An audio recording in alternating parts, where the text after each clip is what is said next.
নমস্কার। আজকের এই আলোচনাতে আপনাদের সবাইকে স্বাগত জানাচ্ছি। আমি জ্যোতিষ আচার্য, সংখ্যাতত্ত্ব এবং বাস্তু বিশেষজ্ঞ বরুণ অধিকারী।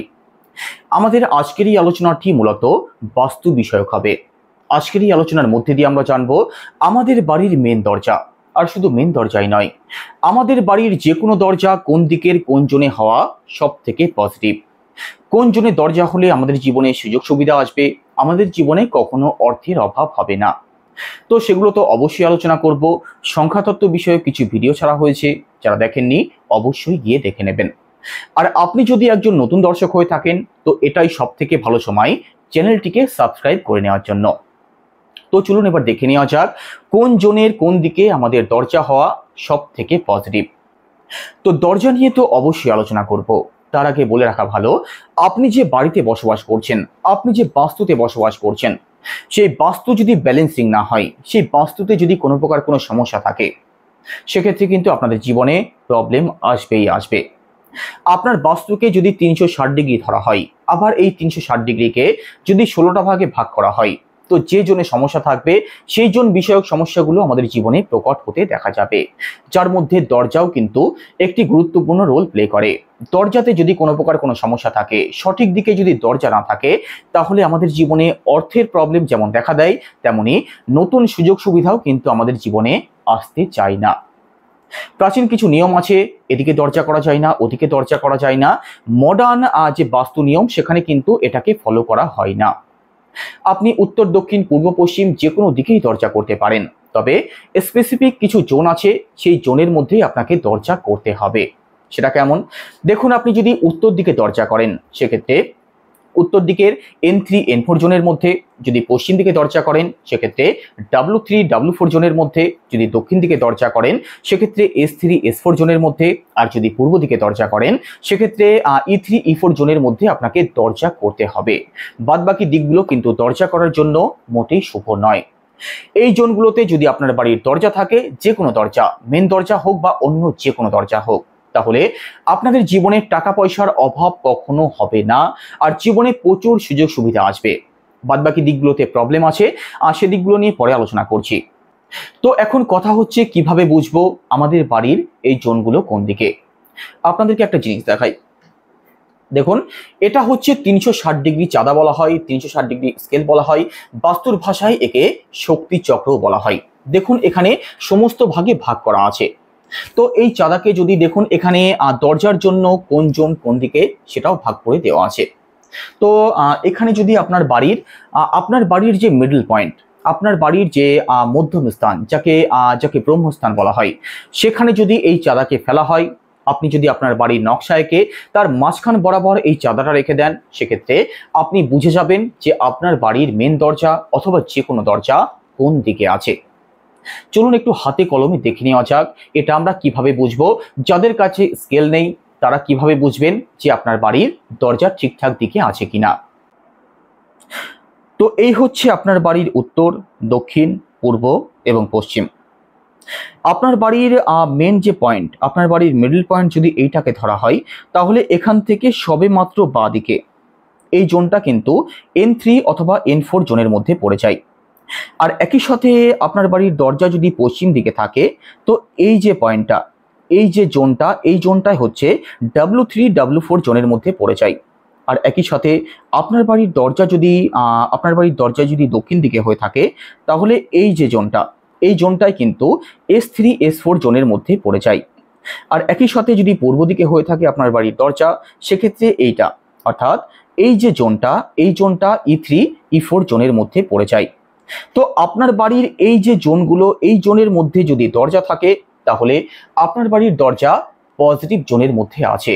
না হলে আপনার বাড়ির দরজাতে প্রবলেম আছে, আপনার বাড়ির দরজা কিন্তু কারেকশন করতে হবে, না হলে আপনাদের জীবনে প্রবলেম আসতে বাধ্য। এখন আপনার বাড়ির দরজা যদি সঠিক দিকে না থাকে, আপনার বাড়ির দরজা যদি কোনো নেগেটিভ দিকে থাকে, সেক্ষেত্রে ভয় পাওয়ার কোনো কারণ নেই। সামান্য কিছু রেমেডি আছে, যেগুলো ব্যবহার করলেই দরজার সমস্যা থেকে আপনারা চিরতরে মুক্তি পেতে পারেন। আর এখানে বাস্তুতে রেমেডি করতে বিশেষ কোনো পয়সা খরচ হয় না। তো সেগুলো নিয়ে পরে অবশ্যই আলোচনা করে দেবো। এবার আলোচনা করব যে কোন কোন জোনে দরজা হলে আমাদের জীবনে কি কি ভাবে প্রভাব পড়তে পারে। তো চলুন হাতে কলমে দেখে নেওয়া যাক। তো এখানে উত্তর দিককে 8টি ভাগে ভাগ করা হয়েছে, পূর্ব দিককেও 8টি ভাগে ভাগ করা হয়েছে, দক্ষিণ দিককেও 8টি ভাগে ভাগ করা হয়েছে, আবার পশ্চিম দিককেও 8টি ভাগে ভাগ করা হয়েছে। কিভাবে?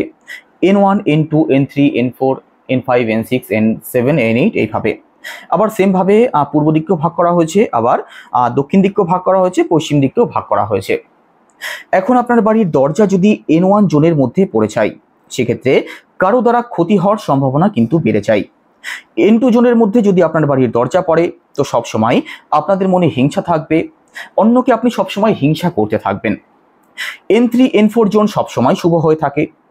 আর একই সাথে N5 জোনের মধ্যে যদি আপনার বাড়ির দরজা থাকে, সেক্ষেত্রে ধার্মিক চিন্তাভাবনায় ডুবে থাকার একটা লক্ষণ সেই বাড়িতে দেখা যায়। মানে সমস্ত কিছু ভগবানের উপরে সেই বাড়ির মানুষজনরা ছেড়ে দেওয়ার চেষ্টা করে।